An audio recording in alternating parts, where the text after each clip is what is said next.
And our next session will be presented by Pratyusha Mandal and Zainab Khan. The presentation will be followed by a Q&A session, so please place any questions you may have in the Q&A box on the stage tab. And so for our next presenters, Pratyusha is a 14-year-old and is from Washington, D.C., in the United States. She is interested in genetics and recently the chemistry fields of science. She also enjoys doing ballet, reading books, and running. Pratyusha works as a science communicator editor at the Youth STEM Matters. Zainab is a high school student, sophomore in Ontario, Canada. She's interested in artificial intelligence and medicine. In her spare time, she enjoys spending time with her family, reading mystery novels, and doing photography. She is passionate about youth creating positive change through STEM and is also a science communication editor at Youth STEM Matters. And so without further ado, I would like to welcome Zainab and Pratyusha to the stage. Hello, can you hear me? Yes, we can hear you perfectly. Thank you, Zainab. Thank you, sounds good. We'll just let Pratyusha come here too, and then we shall begin. Until we wait for Pratyusha to come on, I was wondering, have you been catching up with the previous sessions? Sorry, could you repeat that part? Have you been watching the previous sessions? Yes, and they're all so good, and I'm so happy about how it's all been coming along. I think it's definitely a great opportunity for youth to share their voice and for others to learn from youth as well. Indeed. Honestly, this conference has really brought into the limelight how youth and young people across the world are really making a difference. And it's pretty inspiring to just see all of these young people and young minds working to solve these amazing problems, or not amazing problems. The problems are not amazing, but the solutions that they're coming up with are pretty amazing. Exactly, and this is an odd analogy, but you know, sometimes you're sitting in class and the teacher says, don't feel afraid to raise your hand because the question you're thinking of might be a question that someone else is thinking of. And similarly, I think that when youth are talking about their thoughts and ideas, oftentimes the idea someone has is an idea someone else has as well. So, you know, platforms like this are a great way for us to just share our voice and find this common ground and go from there. Yes, definitely. Thank you so much for your insights, Zainab. And hi, Pratyusha. We're so glad to have you here. Hello. Okay. And I think I will let you guys take up the stage. Okay, sounds good. Thank you very much. We'll just begin screen sharing and go from there. I'll share my screen now. Sounds good. Can you see the presentation? Yes.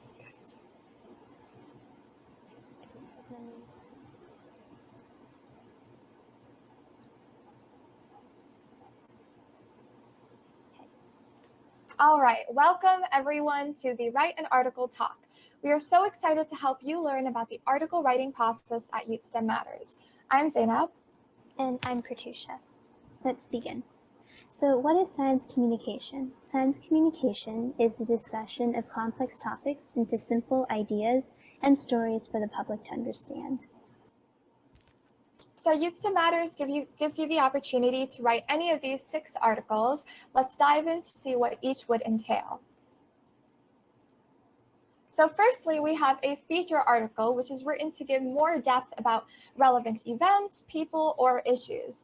These texts would provide background information on a newsworthy topic with the writer's personal slant or experience, and it's very important to ensure you know the full story and any recent developments and to give balanced insights. Then we have a case study, and it's typically a research paper that examines a single subject of analysis and goes into intense study about it. Case studies look at the impacts of events, organizations, or people using STEM to tackle local and global issues, all the while examining their successes and failures. And then the experience article. So this sort of article is about you. You get the opportunity to share and reflect on your personal experiences involving STEM, all the while relating it to an SDG. Experiences allow young people like you to reflect on your personal experiences that might be volunteering, attending an event or competition, or even how your background has influenced your experience in STEM. And so a perspective article. So this is sort of an opinion or commentary article where you express your perspective about an existing research on a particular topic. It's like providing commentary on worldly challenges. In it, you take a stance on a particular question, topic, or issue and justify it, giving young people a say and a platform to do so.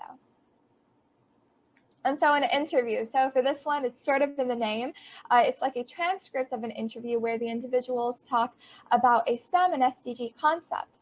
And so I can relate to this. So a while back, I, along with my fellow youth STEM volunteers, had the great opportunity to interview molecular biologist Rana Dajani.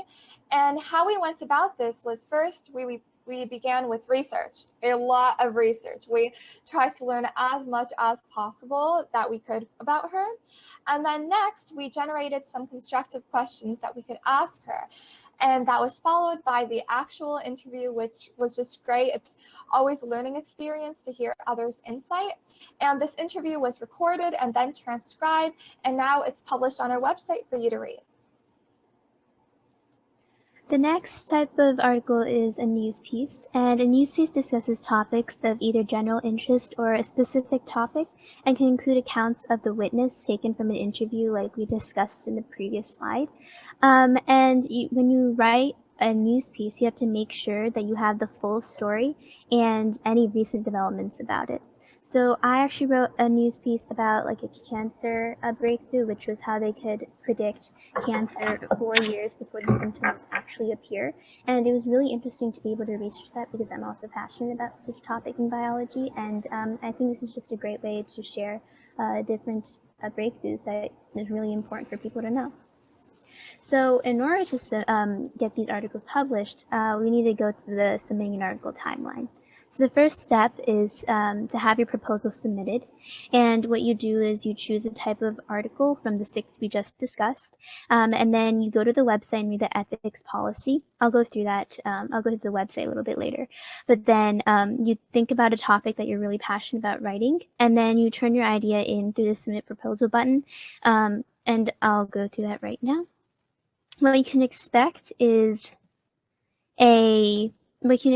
like, wait, can you guys see the website now? Or Yes, we can see it.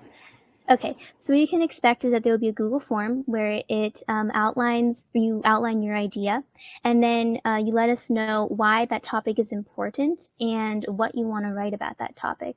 That way our team is ready to help you expand on your idea and help develop your article. So here is this new article, and then you press this button, you can turn in your Google form. So the next part is, let me share my screen again.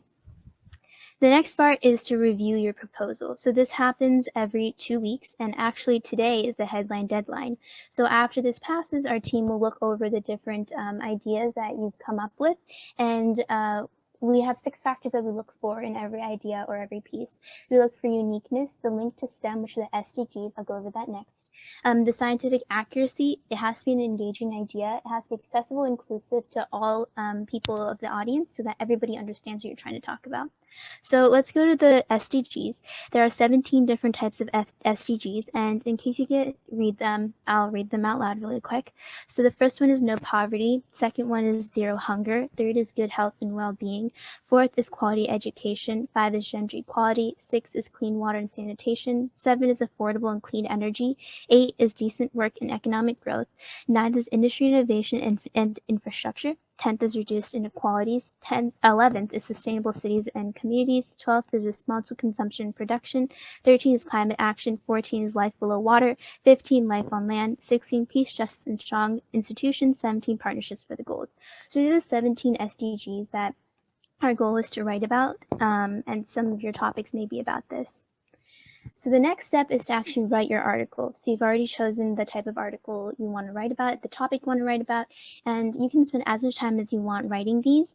But after you're done, make sure that you go through the article you wrote with like a new set of eyes. Like pretend you weren't the one who wrote it, but it's someone else who never read this topic before is reading your piece. And then catch any punctuation, capitalization, or spelling errors, and you can turn in your piece to the website. The final step is article review. There are 3 different outcomes of this. It can either be accepted and it's perfect to go into production publication, or it can be rejected, but don't worry, this never happens because we're open to everything. And the last step is revisions requested, which means that if there's some errors that like the SciComm editor team, for example, found, we'd write those comments on your piece of paper and we'd let you know that we needed to fix just some of this stuff, and it'll go back to you into the article writing phase, and then the cycle repeats until the article is ready for production publication. All right, so why should you write an article? Firstly, it's a great way to learn about a topic better through good science communication. Whenever I'm writing an article, especially if it's not an experience article, I'll spend a lot of time just researching about my topic, going through as many references as possible to ensure the most accurate and constructive article possible. As well, you get the opportunity to write about articles youth care about. So we see that youth don't necessarily have a lot of platforms nowadays to share their voice. And by sharing your voice, you could really be speaking for many. And then it's also a great way to enhance your CV or resume. So whenever you're writing an article, it's published on our site and you can reference that anywhere. And it's also a great way to make a difference in tackling the world's biggest challenges. With articles like Perspectives, for instance, you get to provide your insight on worldly problems. And oftentimes, we give insight that could unexpectedly be of great help. It's a great way to build scientific and communication skills also, and I cannot stress this one enough. I know that when I started off a year ago, my articles, whenever they would be edited, I would look through and just be amazed about how many different ways that they could be improved. So whenever you write an article, it goes through a lot of revision. You can also see on our website the different criterion we have when writing an article, and it's just a great way to enhance your science communication skills. Okay, so now it's brainstorming time. It's time for you to shine. So take a minute or two and think of a piece you want to write about and what you want it to be about. So you can take a look at the Sustainable Development Goals or the news or any idea that might have sparked in your mind recently for inspiration. And feel free to share your ideas in the chat and then submit your headline deadline. I can go back to the SDGs if people want reference for it. Sure, that would be great. So yeah, you can just take a minute or two to think of any article topic that comes to your mind. Take a look at the news, what's happening in the world right now, any book you may have read recently, any research paper, and just you can always take inspiration for articles from literally any source.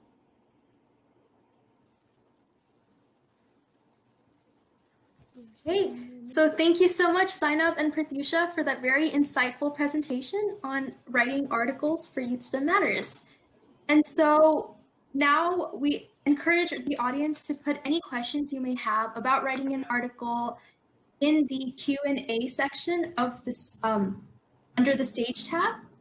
And we will head on to our Q&A session right now. Just a reminder that there is a parallel session going on for the affiliation program Q&A. That's more focused towards science educators, and this is more focused towards students and youth who want to write articles. And you can access that parallel session if you go to the Sessions tab on the left side of your screen. And we will begin with some questions. So Zainab and Pratyusha, you guys both talked about, you guys got into a little bit about your experience, sort of. So I was wondering, what is your experience like with Youth STEM 2030? So overall, great, of course. When I started off, I started off with editing articles as a science communication editor, and whenever I'd see articles, I think at the time even, I would edit it, and there were still different ways that I could give constructive feedback. And from my, seniors, I learned about different ways about, how to make an article more understandable for, scientific knowledge. And I think not just here, even whenever I'm writing like an English essay now for class, I just take a look back at like whatever information I have from youth STEM, any skills I learned there, and apply it there as well. So overall, it's really been great.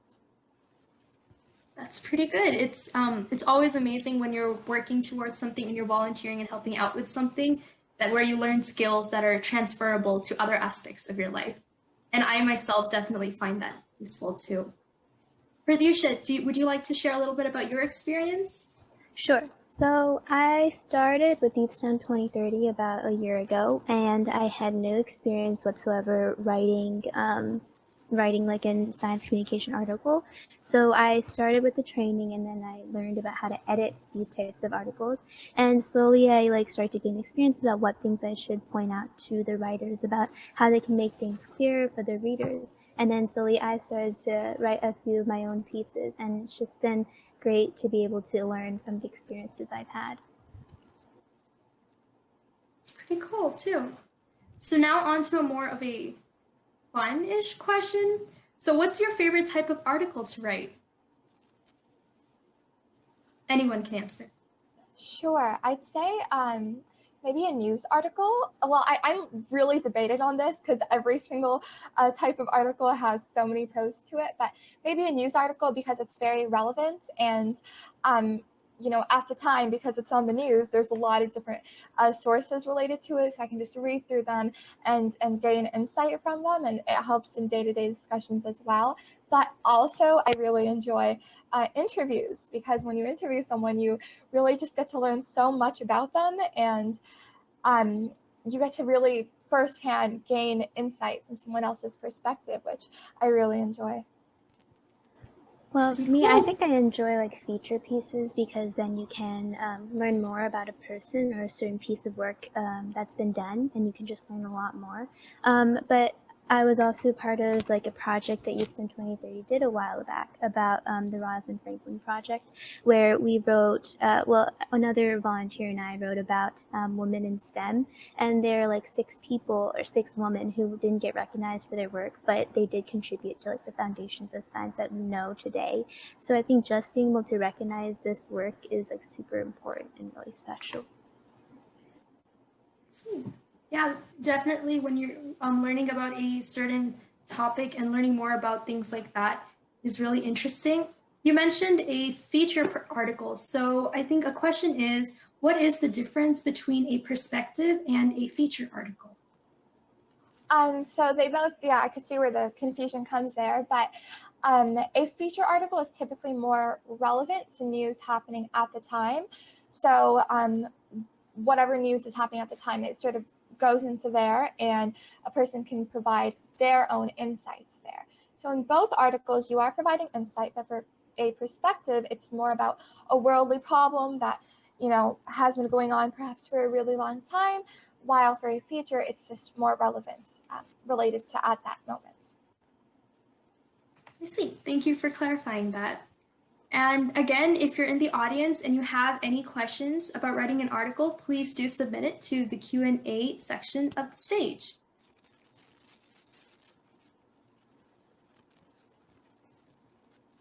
And another reminder that there is a parallel session going on that is aimed towards science fair coordinators and science educators who might be interested in affiliating with Youth STEM.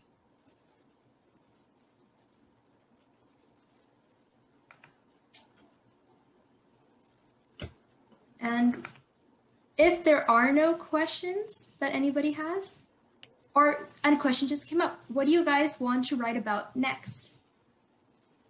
Thank you, Anne. What do we want to write about next? That's a tough one, because there's a lot going on right now. What comes to mind right now? Maybe something, a follow-up. Recently, I wrote an article about how mathematicians, they were developing a CBRR model for COVID-19, and there's been a lot of developments since then. So maybe a sort of follow-up article to discuss further about that issue. For me, maybe I've just recently been getting into like global warming and finding a way to slow down the progress of it. And I guess I'm like sort of into like the biology field. So I was trying to think of what chemicals or what type of like maybe bacteria can help like biodegrade plastic in a healthier way for the environment. But there have been a few research papers that have come out about it. So I think it's something I want to write about next. Thank you guys for sharing that. Both of those article ideas seemed really interesting, and I can't wait to read about them next.